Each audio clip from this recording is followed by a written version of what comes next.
desse Antigo Testamento. 1 Reis, 1 e 2 Samuel, né? Aí vem 1 Reis, capítulo 22, versículo 49.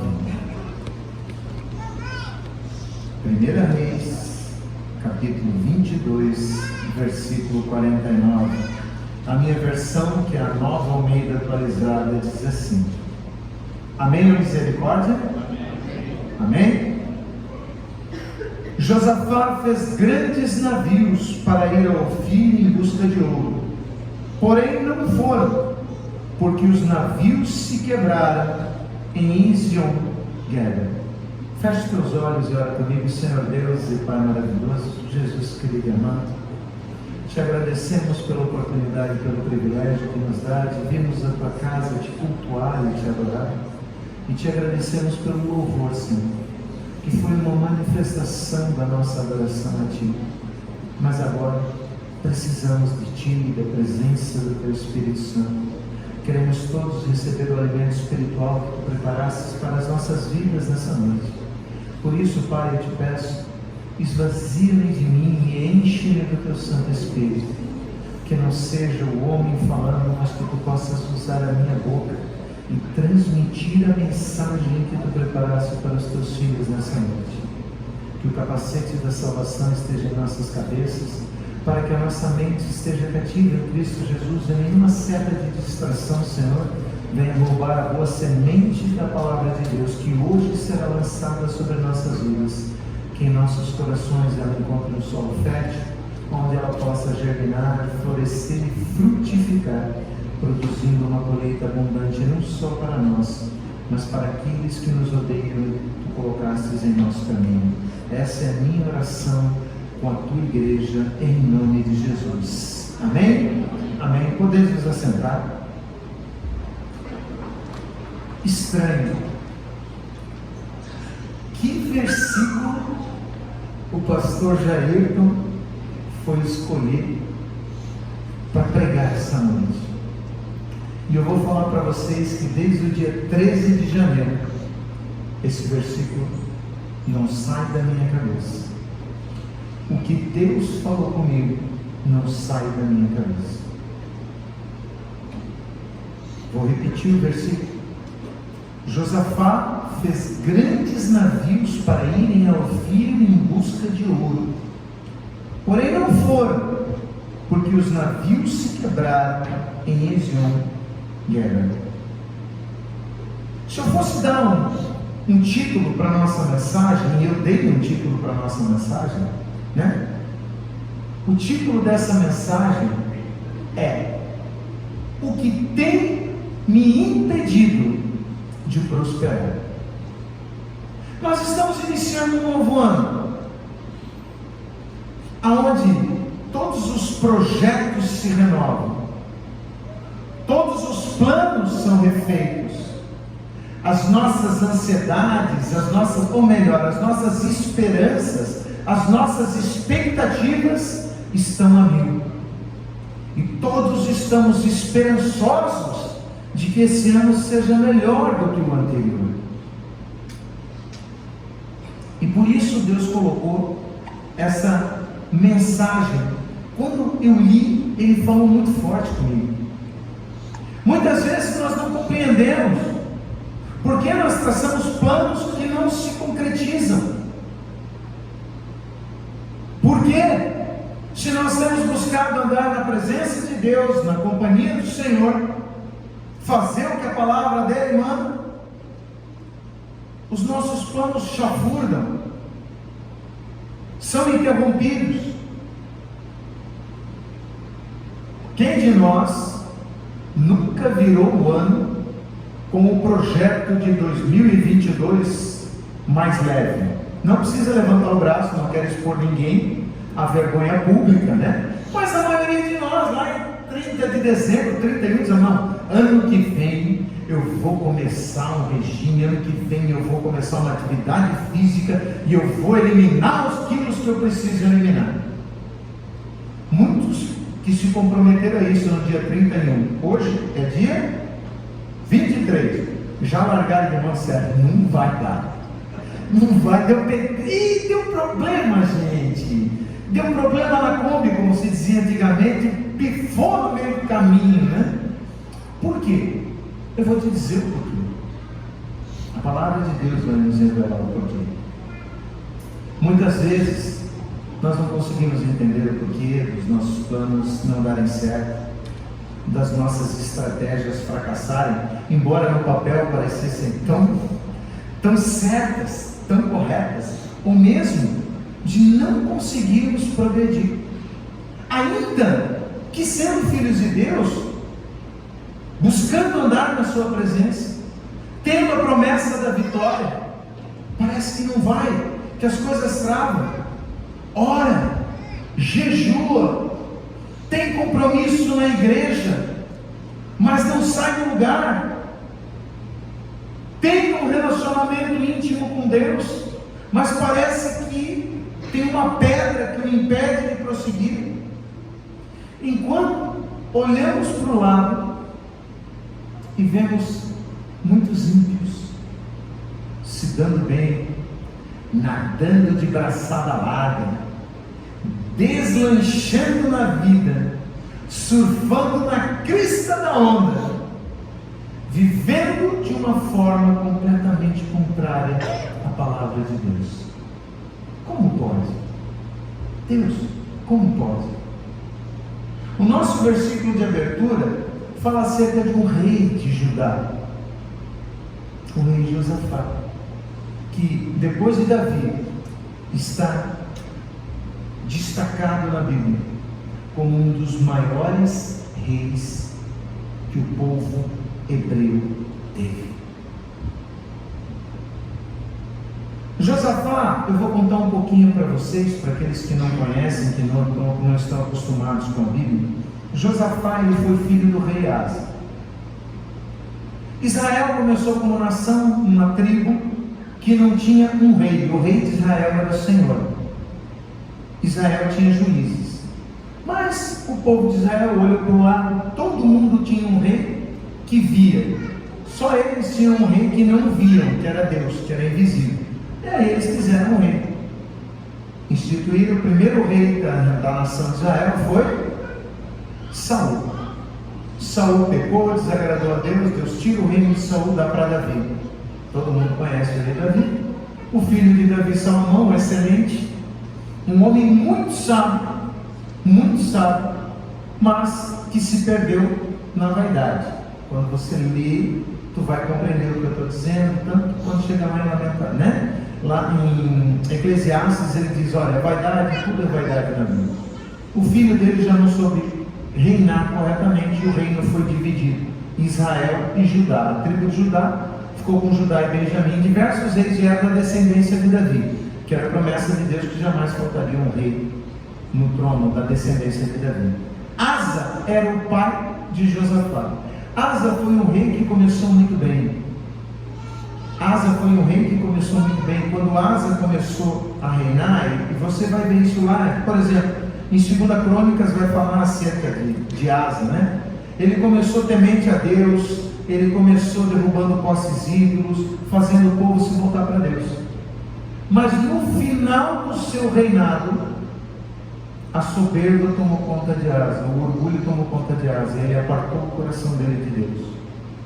Josafá era filho de Asa, e quando Asa morre, Josafá se torna rei. E eu quero começar a ler com vocês um pouquinho acerca de Josafá, para vocês conhecerem quem era esse homem que empreendeu planos, mas cujos planos foram frustrados. Vocês viram, Josafá construiu navios para buscar o ouro em Ofir, mas não pôde fazer isso porque os navios foram destruídos em Ezion-Geber. Quem era o porto lá? Ele mal saiu do porto e já afundou. Mas como? Vamos lá. Abra no 2 Crônicas. Vocês estavam ali em 1 Reis, né? 2 Reis vai vir 1 Crônicas, 2 Crônicas, capítulo 17. Eu vou ler com vocês do versículo 13 ao versículo 9, para vocês conhecerem um pouquinho de quem era Josafá. 2 Crônicas, capítulo 17, do versículo 3 em diante, a minha versão, que é Almeida, revista atualizada, diz assim: o Senhor esteve com Josafá, porque ele andou nos primeiros caminhos de Davi, seu pai, e não buscou os Baalins. Aqui a Bíblia diz que Davi era o pai dele porque era o antepassado dele. Como Abraão é tido como pai de todo o povo judeu, Davi foi tido como pai de Josafá, mas o pai físico dele foi Asa. Mas ele andou nos caminhos de Davi, um homem que tinha um compromisso inabalável com Deus, que pecava sim, mas que quando era confrontado com ele e com o pecado, se arrependia imediatamente, e não só se arrependia, abandonava o mal e voltava para a presença de Deus. Pelo contrário, ele buscou o Deus do seu pai e andou nos seus mandamentos, e não segundo as obras de Israel. Israel era o reino vizinho, povo do povo dele, eram todos descendentes de Abraão, mas Israel quedou-se para a idolatria, para falsos deuses, adorando Baal, posse ídolo para Azerá, e toda espécie de demônios eles cultuavam. Alguns chegaram inclusive a queimar, sacrificar os filhos. Teve rei que sacrificou os filhos para os deuses deles, né? Então Deus abomina isso. E Josafá guardou o coração de tudo isso. No versículo 5, o Senhor confirmou o reino nas suas mãos, e todo Judá deu presentes a Josafá, de modo que ele teve riquezas e glória em abundância. Presta atenção no versículo 6. O coração dele se tornou ousado em seguir os caminhos do Senhor, e ainda tirou os lugares altos e os postes da deusa Azerá, que havia em Judá. Aquilo que o pai dele não havia feito, ele foi lá e fez. Vê que tremenda essa expressão da Bíblia. O coração dele se tornou ousado em seguir ao Senhor. Ele fez aquilo que os outros não faziam. Ele não se limitou a fazer o que o pai dele havia feito. Ele viu que ele podia fazer mais para Deus. Esse era Josafá, um rei comprometido com o Senhor, um rei que amava o Senhor. Não era de boca, vocês vão ver adiante, ele era de ação. Josafá não amava Deus só falando, ele amava Deus agindo conforme Deus queria que ele agisse. Era um homem temente a Deus, um homem que sabia. Olha que maravilhoso isso. No terceiro ano, versículo 7, querem ver por que ele foi ousado e foi além do que os outros reis que o antecederam fizeram? No terceiro ano do seu reinado, Josafá enviou os seus oficiais, Ben-Hail, Obadias, Zacarias, Natanael e Micaías, para ensinarem nas cidades de Judá, para ensinarem a palavra de Deus. Mas foi além. Com eles enviou os levitas, Semaías, Netanias, Zebadias, Azael, Semiramote, Jonatas, Adonias, Tobias e Tober-Adonias. Está ali um monte de sugestão de nome, né? Está aqui na palavra. E com estes levitas enviou os sacerdotes Elisama e Jeorão. Josafá, ele foi ousado em servir a Deus, que ele disse: isso não pode ficar só comigo. Olha, eles ensinaram em Judá, tendo consigo o livro da lei do Senhor, percorriam todas as cidades de Judá e ensinavam o povo. O livro não era acessível ao povo.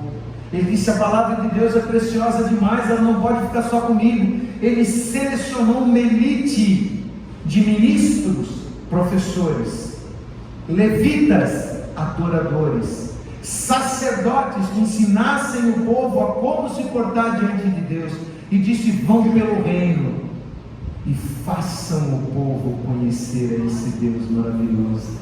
Esse era Josafá. É por isso que a Bíblia diz que depois de Davi, ele foi um dos reis que mais se destacou, que mais trouxe glória para Israel. Na verdade, para Judá, que já tinha ocorrido a cisão dos reinos, ele foi um rei magnífico. Que maravilhoso, imagino eu, fosse ser servo de um rei desse, justo, íntegro, bom.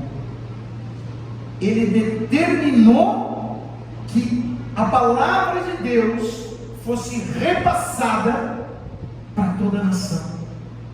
Até agora, vocês viram alguma falha em Josafá? Sim ou não, igreja? Não. Mas então como é que pode, pastor Jair, os planos dele não terem prosperado? Pode. E eu vou dizer para vocês o porquê. Sabe o que fez com que os planos de Josafá não se concretizassem? As alianças que ele estabeleceu sem consultar a Deus. As pessoas das quais ele se cercou, as quais ele se comprometeu a apoiar, a estar junto delas, sem consultar a Deus primeiro. Tudo aquilo de bom que ele havia feito não impediu que o inimigo tivesse legalidade para frustrar os planos dele. Para alguns a ficha já está caindo. Talvez para alguns aqui comece a bater algo no coração e na mente. Ao fazer aliança com o rei Acabe, de quem tomou a filha por esposa, associou-se a pessoas que não temiam a Deus, e isso lhe custou grandes riquezas e quase a própria vida. Josafá quase foi morto quando ele entra numa batalha com Acabe, uma batalha que não era dele, que Deus não tinha mandado ele enfrentar, mas que a aliança que ele havia estabelecido com o ímpio exigiu que ele fosse. E nessa batalha, se Deus não o guarda, ele teria sido morto. E nós vamos chegar lá. Mas eu quero fazer um destaque acerca disso. Vamos trazer para nós, quantos de nós, como filhos de Deus, como Josafá, temos buscado fazer tudo aquilo que a palavra de Deus manda, até falamos do amor de Jesus para os que nos rodeiam, mas nós estabelecemos alianças ímpias sem consultarmos a Deus, e estamos pagando preço. Eu quero fazer o que é correto, mas o meu sócio não quer, e eu tenho uma sociedade, eu tenho que respeitar a lei dos homens. Vamos prosseguir. 2 Crônicas, capítulo 18. Nós estamos agora em 2 Crônicas, vamos ficar mais um tempinho. Eu quero ler com vocês do versículo 1 ao 3, depois do 29 ao 32. 2 Crônicas 18. Josafá tinha riqueza e glória em abundância, e tornou-se genro de Acabe. Para quê? Para costurar uma paz. Estratégia humana. Quantas vezes Israel atacou Judá, tentando destruir Judá, e Deus deu o livramento? O próprio pai de Josafá, ao ser atacado pelo rei que antecedeu Acabe, ao invés de confiar em Deus, o rei Asa, talvez eu traga ainda uma palavra sobre o rei Asa. O rei Asa havia vencido um exército infinitamente maior do que o de Judá, quando ele enfrentou os etíopes. E depois, quando ele é atacado por Israel, em vez de confiar no Senhor, ele manda os tesouros da casa de Deus para o rei da Síria, para Haddad, para que ele venha e o defenda. E aí ele perde a bênção de Deus. Josafá, para evitar ter que combater contra Israel, resolveu costurar uma aliança através do casamento, mas não com a bênção de Deus. Acabe, a esposa de Acabe era Jezabel. Vocês sabem o que significa Jezabel na Bíblia? Tudo aquilo que a palavra de Deus repudia. Jezabel queria dominar, queria matar os profetas de Deus, era adoração a Baal, era sacrifício humano, era tudo que tinha direito de ruim. E Josafá, um homem criado nos caminhos do Senhor, escolhe uma esposa ímpia para casar com ele. Passados alguns anos, versículo 2, Josafá foi visitar Acabe em Samaria. Claro, era sogro, é meu amigo, eu estou aliançado com ele, eu tenho que aparecer por lá. Qualquer semelhança na nossa vida não é mera coincidência, acontece. Acabe matou ovelhas e bois em abundância para Josafá e para o povo que o acompanhava, e o persuadiu a ir com ele atacar Ramote e Gileade. É interessante que a estratégia do mundo é essa: ele busca te agradar, captar a tua atenção, captar a tua amizade, e depois ele cobra o preço. Ele faz uma festa para receber o genro. Josafá, ô Josafá, eu estou para sair para a guerra, e agora? Manja a saia justa que ele coloca Josafá. Acabe, rei de Israel, pergunta a Josafá, rei de Judá: você vai comigo a Ramote e Gileade? E Josafá respondeu: sou como você é, e o meu povo é como o seu povo. Iremos com você à guerra. Não! Josafá não era como Acabe. Acabe era ímpio, Josafá era santo. Acabe adorava Baal e toda espécie de imundícia de ídolos e figuras de animais. Josafá só adorava o Deus verdadeiro e real. Mas aqui, diante de todo mundo, depois de ser muito bem tratado pelo aliado, ele diz: não, eu vou. Eu vou. E o que aconteceu? O que aconteceu? Quando ele diz que vai à guerra, Josafá tenta ainda fazer algo de bom. Ele diz assim no versículo 4: Josafá disse mais ao rei de Israel: consulte primeiro a palavra do Senhor. Quantos de nós, quando temos sócios ímpios, parceiros comerciais ímpios, parceiros de vida ímpios, e somos convidados para uma nova empreitada, nós dizemos assim: vamos orar para ver o que Deus diz.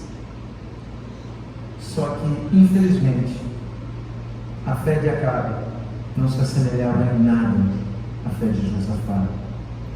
Então o rei de Israel reuniu os profetas, 400 homens, e lhes perguntou: só que eram profetas de Baal?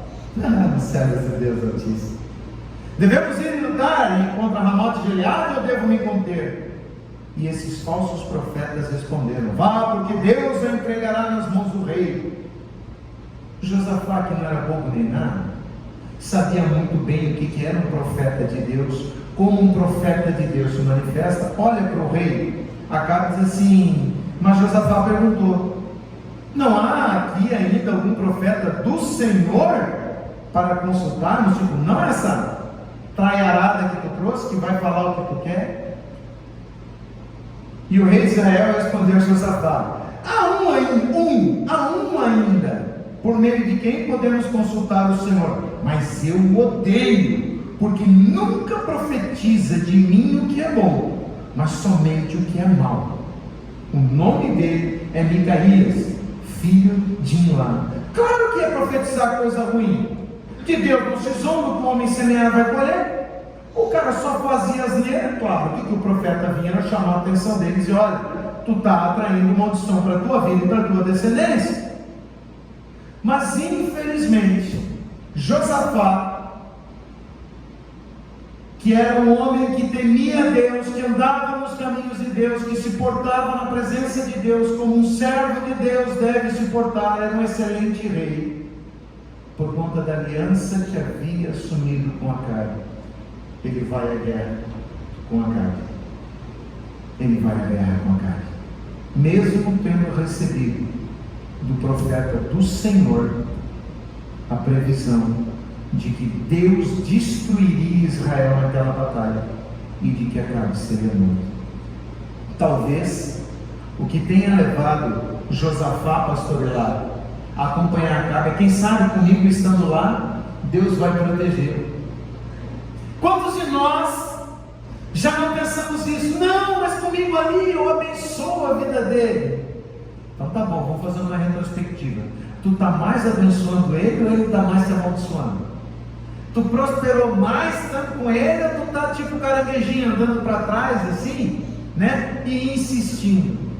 Talvez o que tenha levado Josafá a ir para a batalha, tendo recebido de um profeta de Deus a previsão de que aquela batalha seria um total fracasso, fosse acreditar que por ele estar lá, Deus mudaria a história. Escuta, meu querido, Deus vai mudar a história onde tu estiver, se ele te mandou, está lá. Se ele não te mandou, está lá. Se não foi por tua conta e risco, contrariando que a palavra de Deus, eu vou te falar, não espera muito, porque nós temos a vontade diretiva do Senhor. Quando ele nos manda e nós andamos debaixo da vontade diretiva de Deus, ele abre o mar para tu passar. E se ele não abrir o mar, ele te faz caminhar sobre as águas, mas ele te põe do outro lado, porque a direção é dele, a ordem é dele, o poder é dele, e ele cumpre a palavra dele. Ele é fiel e poderoso para cumprir aquilo que nos prometeu. Agora, quando eu ando debaixo da vontade permissiva de Deus, que é decorrente do meu livre-arbítrio, que eu posso escolher o sim ou não, Deus diz assim: filho, eu não iria por aí. Não, mas eu quero. Então vai, mas eu não vou contigo. Quando tu te deparar com o mar, tu vai ter que nadar, tu vai ter que fazer uma jangada, uma balsa, te vira. Não é para aí que eu estou te mandando, eu estou te mandando para lá. Nós temos que estar atentos a isso. E acreditando que poderia fazer algo, ele vai para a batalha com Acabe. Vamos dar um salto ainda no capítulo 18, versículos do 29 ao 32.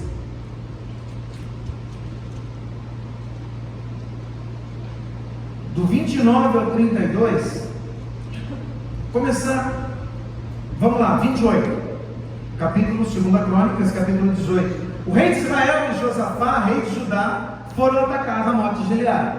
Agora, de novo, a estratégia do mundo. O rei de Israel, que era Acabe, disse a Josafá: ei, eu vou me disfarçar e entrar em combate, mas você fica usando teus trajes reais bem bonitos aqui em cima.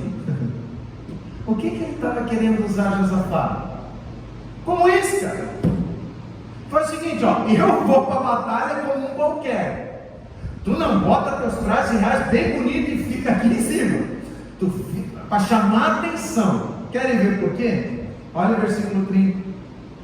Antes, né? E assim o rei de Israel se disfarçou e eles entraram no combate. Josafá, cheio da boa fé, ele é meu amigo, ele é meu aliado, eu estou vindo ajudar ele, ele nunca vai fazer nada para me prejudicar, eu estou aqui para ajudar ele. Qualquer semelhança não é mera coincidência, se já aconteceu com alguém. Agora olha por que aqui o danado do Acabe fez isso.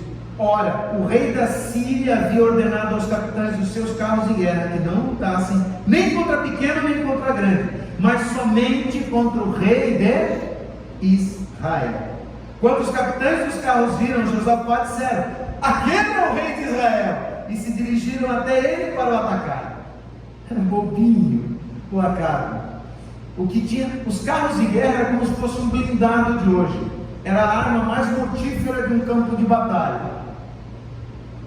O adversário diz assim: ó, não se preocupa com a infantaria nós damos conta. Quando vocês virem o rei, vão atrás, porque se cortar a cabeça, tu mata a cobra.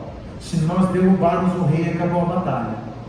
E todos os 300 carros, que era o exército que tinha, atrás de quem? De Acabe?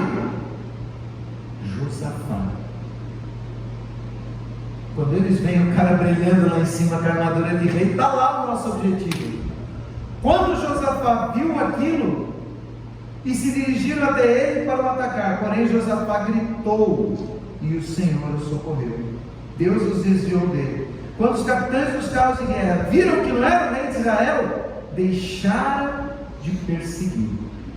Aqui nós vemos que ele quase morreu, porque ele tentou ajudar um amigo, tentou ajudar um ímpio. Resumo dessa batalha: Josafá consegue fugir, Acabe lá no meio da guerra de vestido como um soldado normal, recebe uma flechada e morre ao final do dia. A profecia de Deus se cumpriu. Acabe não voltaria vivo daquela batalha. Josafá volta para a casa dele. Deus então envia um profeta para alertar Josafá acerca do erro que ele havia cometido ao se aliançar com pessoas ímpias. Seguindo, capítulo 19 aqui de 2 Crônicas. Josafá, rei de Judá, voltou em paz para sua casa em Jerusalém. O vidente, que é como chamava o profeta na época, Jeú, filho de Anani, saiu ao encontro do rei Josafá e lhe disse: presta atenção, meu irmão, presta atenção, minha irmã. Será que você devia ajudar o perverso e amar aqueles que odeiam o Senhor? Por isso, a ira do Senhor caiu sobre você. Será que você deveria ajudar o perverso e amar aqueles que odeiam o Senhor Deus? É interessante. Até então, Josafá não tinha enfrentado nenhuma batalha, porque Deus deu não só riqueza, mas autoridade e respeito diante dos seus adversários. Os filisteus voluntariamente pagaram impostos ao rei de Judá, Josafá, porque Deus era com ele. E de repente, depois dessa aventura impensada, ele se vê diante de uma nova guerra, agora não lutando pelo seu aliado, lutando pelo seu reino. E aqui nós vemos que quando a cabeça erra, todo o resto do corpo paga o preço. Uma decisão errada minha como sacerdote prejudica toda a minha casa. O reino se envolveu em uma guerra, porque o rei Josafá se aliançou com quem não devia. Deus deu livramento. Josafá não foi nesse momento, ele não foi pedir ajuda para Acabe, até porque Acabe tinha morrido, certo? Era o filho dele que estava governando. Ele foi enfrentar o inimigo sozinho, mas ele orou a Deus e disse: Senhor, não é contra mim que eles vêm, é contra o teu povo. E Deus foi na frente. É maravilhosa a lei do capítulo de 19.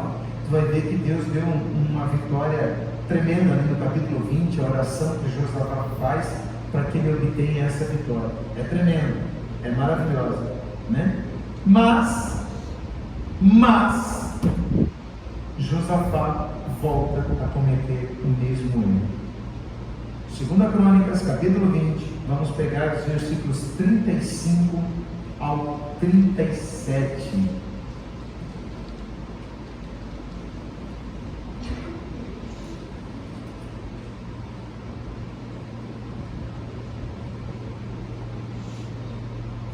Crônicas, capítulo 20, versículos, isso. Então, o que aconteceu? Ele tem a vitória, Deus diz que lutaria por ele, luta no capítulo 20 anteriormente, mas ao final do reinado, novamente Josafá se alia agora com Acasias, filho de Acabe. E aí nós vamos ler, aqui dos versículos 35 ao 37. Depois disso, Josafá, rei de Judá, se aliou com Acasias, rei de Israel, cuja conduta era ímpia. Claro, filho de Acabe, filho de Peixiné, estava seguindo os passos do pai. Aliou-se com ele para construir navios que fossem a Tarsis. Os navios foram construídos em Ezion-Geber. Então Eliezer, filho de Dodavá, de Maressa, profetizou contra Josafá, dizendo: porque você se aliou com Acasias, o Senhor destruirá o que você construiu. E os navios se quebraram e não puderam ir a Tarsis. Lá em 1 Reis, onde foi que os navios quebraram? Ezion-Geber, no porto em que foram construídos. Ele foi destruído. O que Deus estava dizendo? Josafá, se tu te dispõe a buscar ouro de Ofir sozinho, tu ia voltar com os teus navios transbordantes, carregados, entulhados de ouro, que tu não ia saber o que fazer com tantas riquezas. Mas porque aquilo que eu te dei, tu quis compartilhar com um ímpio, sem a minha bênção, sem a minha permissão, tu não vai lá. E ele foi impedido de buscar a riqueza dele, por conta dessa aliança infeliz que ele havia feito com a família de Acabe, agora com o seu filho, Acasias. É incrível como muitas vezes, após sermos tremendamente abençoados por Deus, nós pensamos que podemos dar conta da nossa vida sozinhos, sem consultarmos a vontade do Papai Celestial, para cada uma das áreas da nossa vida. Deus nos tira do fundo do poço, nos tira de um lugar de miséria, onde nós já havíamos perdido a esperança de vida, nos bota num local onde somos até mesmo admirados, reconhecidos, recuperamos o respeito, a autoestima, o amor próprio, começamos a prosperar e achamos que não precisamos mais dos conselhos do Senhor. Achamos que podemos voltar a fazer as escolhas à nossa velha maneira, agir como sempre agimos, e certamente o resultado vai ser o que tu sempre teve antes de Deus entrar na tua vida.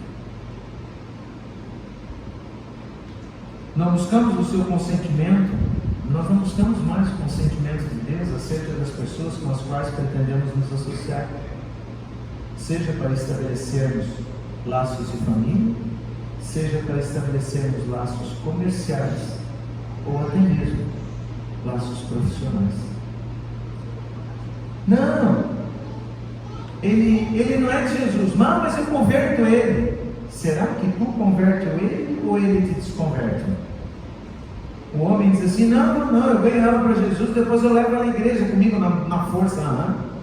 Vai sonhando que tu vai dar conta. Se tu orou e Deus deu a bênção, Deus disse: vai na tua força, porque eu sou contigo, querido, Deus vai fazer algo maravilhoso, e Ele faz. Agora, consulte a Deus primeiro. Vou estabelecer uma sociedade, mas é que o meu melhor amigo é ímpio. Poxa, o meu melhor amigo não é ímpio, o meu melhor amigo é Jesus.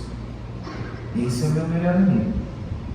Esse não me bota em roubada, não me bota em furada. Aí tu te associa com ele. Só que ele tem princípios que não são cristãos. Aí tu sabe que quando tu dizima, tu repreende o devorador. Aí tu quer dizimar do lucro da empresa. Ele diz: eu não. Dizima da tua parte, não da minha. Aí tu diz: tá bom, do meu eu vou dizimar. Aí tu dizima do teu prolabore. Aí metade do dinheiro é abençoado, metade é amaldiçoado. Aí Deus, ainda que Deus faça a tua metade prosperar, o ímpio não está usufruindo do que Deus está abençoando. Aí o que Deus diz? Não, trazer ouro para tu repartir com Acasias, filho de Acabe. Eu afundo o barquinho antes de sair do porto, mas o ouro de Ofir tu não gosta. O ouro de Ofir representa as bênçãos que tinha de mais precioso naquela época. Era o ouro mais fino que existia. Era a riqueza mais pura que existia. Quanta riqueza eu estou abrindo mão.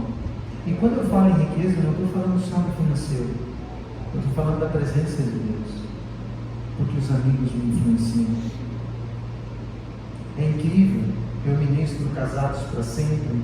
Eu ministro paz para toda a vida. Tive o privilégio de ministrar o último grupo de hombridade, juntamente com o Michael e com o André, que foi uma bênção, né? E eu vejo que quando esses cursos terminam, os alunos estão no topo da montanha. Não tem inimigo que eles não consigam vencer. Só que passados um mês, se eles não se mantiverem cercados de irmãos em Cristo, eles caem para um buraco mais profundo do que aquele que eles estavam antes de começar a experimentar essa transformação. Tem um ditado popular que diz: diga-me com quem andas e te direi quem és. Nós temos que começar a abrir os olhos. O Senhor nos manda ir no mundo, sim, para fazermos a diferença. Mas antes de te associar com alguém do mundo, consulta Deus. Ele responde todas as vezes que nós o buscamos. E eu não estou falando isso para eu sair agora e corromper minha sociedade. Não, não é isso. Eu só quero te explicar, porque foi isso que Deus falou comigo. Porque muitos filhos dele, que têm caminhado na presença dele, não têm experimentado a prosperidade, porque estão se associando com pessoas com as quais não deveriam andar. Eu não estou dizendo que tu não pode mais andar com ninguém no mundo, senão a igreja vai permanecer o que é. Não, nós temos que resgatá-los. Mas cuidado, até que ponto tu te compromete em fazer coisas erradas. Josafá, por conta da aliança que havia estabelecido, foi lutar uma guerra que não era dele, uma guerra para a qual Deus não o havia mandado lutar, quase perdeu a vida dele. Como consequência, quando ele volta para casa, ele tem que enfrentar uma guerra contra ele, por ter desobedecido a Deus. Nós temos que estar atentos. Na maioria das vezes, nós sequer nos preocupamos em saber quais são os pensamentos desse nosso parceiro acerca de Cristo e acerca da salvação. Ah não, mas Deus é um só. Realmente, o Deus que eu sirvo, ele é um só, é 3 em 1, mas é um só Deus. Agora ele adora esse Deus único? Ou o Deus que ele adora tem outro nome?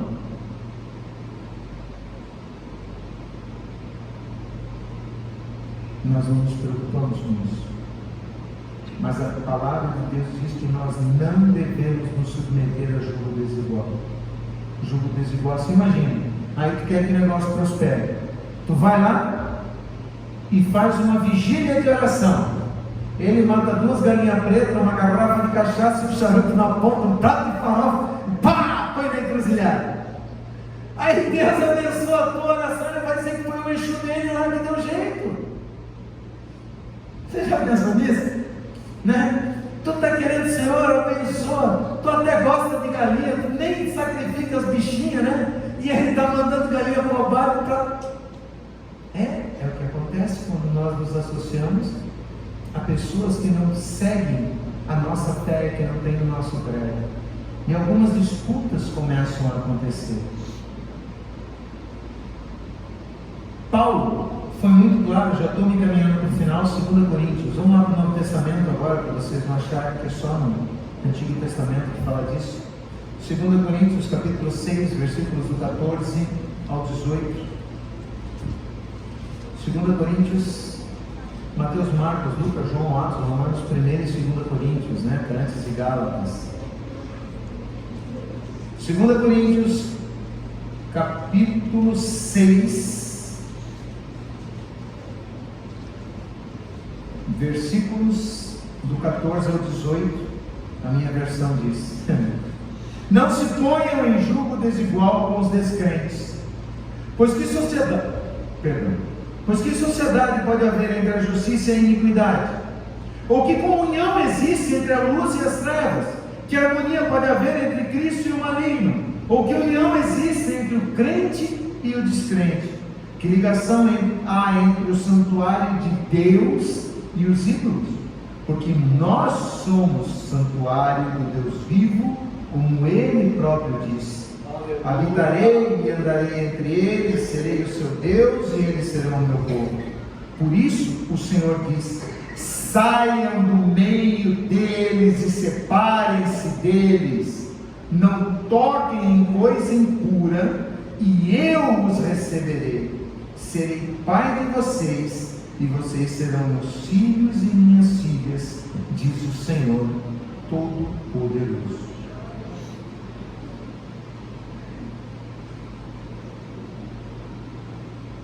Não se ponham em julgo desigual com o descrente, pois que sociedade pode haver entre a justiça e a iniquidade?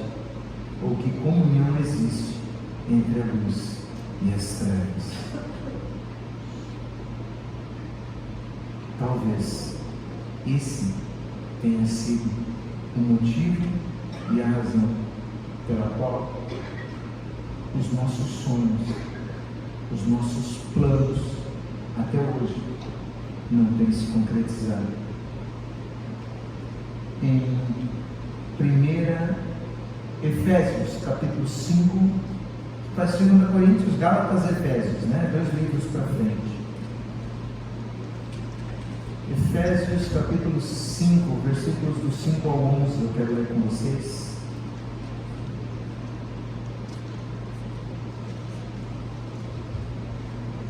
Efésios capítulo 5, e não podemos nos enganar, tá? É a palavra de Deus que registra e nos ensina. Olha o que ela diz: fiquem sabendo disso, nenhuma pessoa imoral, impura ou avarenta, porque a avareza e a idolatria tem herança no reino de Cristo e de Deus. Não se deixe enganar com palavras vazias, porque a ira de Deus vem sobre os filhos da desobediência por causa dessas coisas. Portanto, não participem daquilo que eles fazem, porque no passado vocês eram trevas, mas agora são luz no Senhor. Vivam como filhos da luz, porque o fruto da luz consiste em toda bondade, justiça e verdade, tratando de descobrir o que é agradável ao Senhor. E não sejam cúmplices nas obras infrutíferas das trevas. Pelo contrário, tratem de reprová-las. A palavra de Deus é clara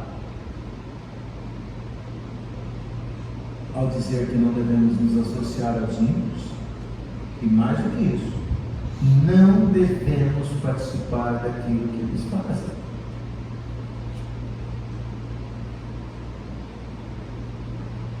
Para finalizarmos, Efésios, volta para Efésios capítulo 5, perdão, 1 Coríntios, capítulo 10, 21. 1 Coríntios, capítulo 10, versículo 21.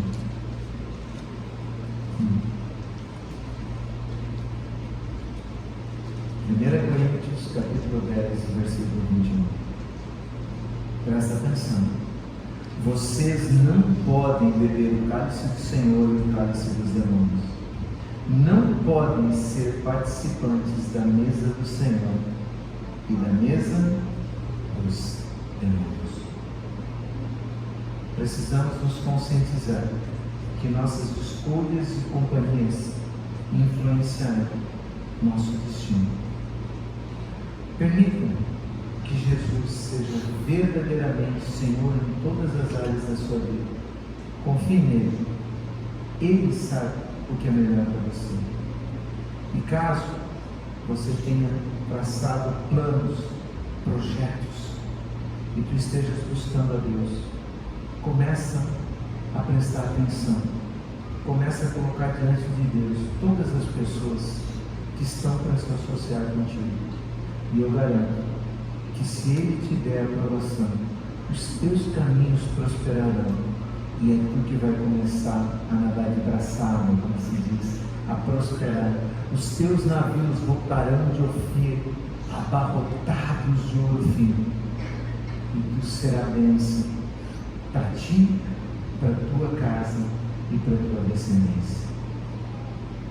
Não culpe a Deus por aquilo que você está fazendo de errado. Pare de murmurar, para de reclamar, achando que Deus não ouve a oração, não atende o teu pedido. E começa a perguntar para Ele: o que tu tem feito de errado? E quando Ele te mostrar, não tenha medo de mudar, porque o nosso Deus, Ele é fiel, Ele é um Deus de compromisso. O sonho dele, o projeto dele é que nós prosperemos. Desde que o homem for formado, Deus formou o homem para provar o melhor dessa terra, tanto que Ele só forma o homem no barro, depois que o jardim do Éden já estava completo. Após ter criado tudo e todas as coisas, é que Ele traz existência ao homem. O homem não participou da criação, ele foi a cereja do bolo da criação. Ele foi posto lá para usufruir do melhor. E embora ele não tenha reclamado, Deus quis dar algo maravilhoso para ele, que era uma companheira. E ele reserva para Adão. O sonho de Deus sempre foi que nós provássemos do melhor dessa terra. Portanto, se como filho de Deus, se como filha de Deus, eu não estou fazendo prova disso, eu não tenho desfrutado desse melhor, é porque há algo de errado. talvez seja uma aliança firmada, talvez seja uma companhia da qual eu precise me libertar. Mas ora a Deus, e eu tenho certeza que Ele vai revelar ao teu coração. Confia, faz o que Ele mandar, e Ele te fará prosperar. Essa é a promessa que nós temos dele, que aquele que prometeu é fiel e poderoso e cumprirá todas as suas promessas. Amém? Coloque-se em pé, igreja, eu quero fazer uma oração com vocês. Nós estamos começando o nosso ano e muitos planos foram traçados e eu então